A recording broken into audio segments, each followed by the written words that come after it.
Right. So you run, an extremely large oil and gas company. But how did you get started? What's the backstory to actually how you got up and running? Because you're still, young yourself. So how'd you get started into this business? Kevin's life began in the 1980s, a life many would envy. Born into the affluent Ochre family in Ghana's gold-rich Ashanti region, one might assume a silver spoon was practically welded to his mouth. But the question isn't whether it was there, but whether he chose to use it. His father, a titan of construction, steel manufacturing, and cocoa farming, had built a formidable fortune. Yet, instead of taking time and relaxing in that inherited wealth, Kevin displayed an entrepreneurial fire from a young age. By 11, he was a constant figure at the Kumasi Sports Stadium, selling iced water to tasty football fans. The sight of a tycoon's son hustling sparked questions, but Kevin's ambition was clear. Even during the Ochre family's annual London vacations, he sought out work in textile companies. Interesting to say, Kevin wasn't one to sit idle, waiting for life to be handed to him on a silver platter. My father was a very successful entrepreneur, and my mom was an entrepreneur in her own right.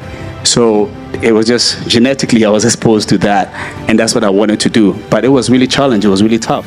Please don't forget to like the video, hit the subscribe button, and smash the notification bell. Thank you so much. The Ochre family home, a mere 3 stone throws from the Kumasi Sports Stadium, became Kevin's starting point. He would fill chest freezers with water and transform into a one-man vending machine for tasty football fans. It was this entrepreneurial spirit that earned him the nickname Eddie Murphy, a nod to the popular movie Coming to America, which resonated with Ghanaians at that time.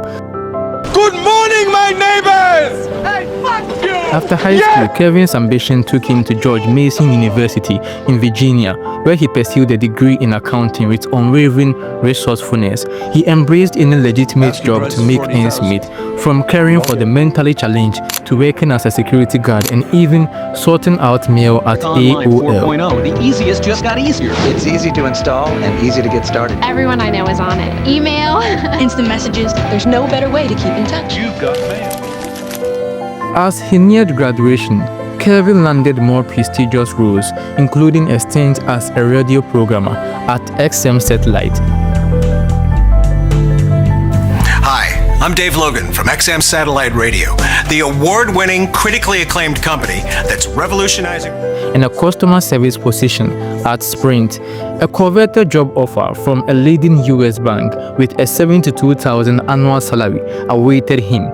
Yet, despite the lure of financial security, Kevin made the surprising decision. He was going home to Ghana.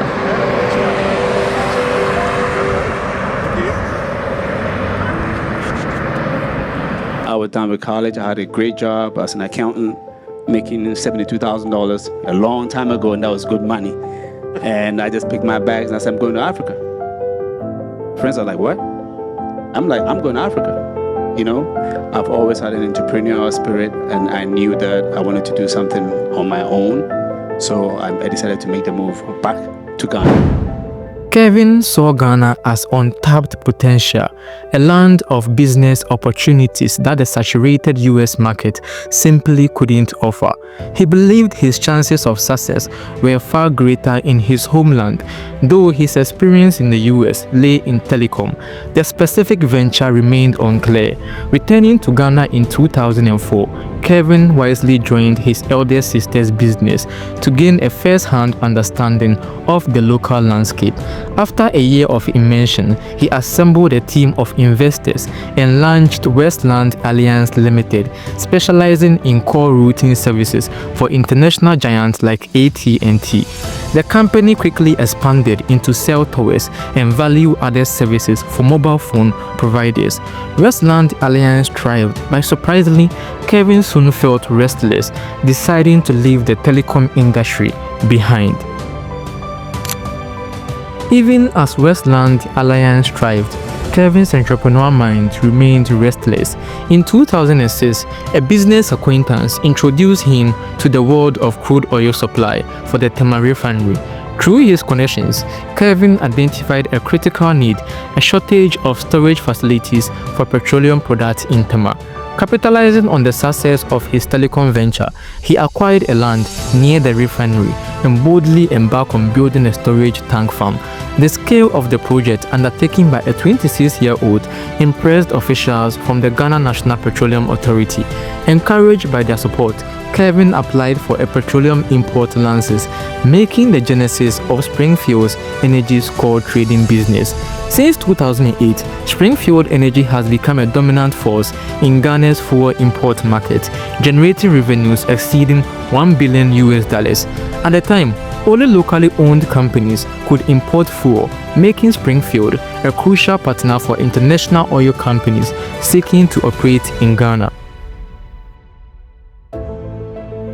In 2010, global energy giant BP plc sought a strategic partner in Ghana, and they found an ideal ally in Springfield.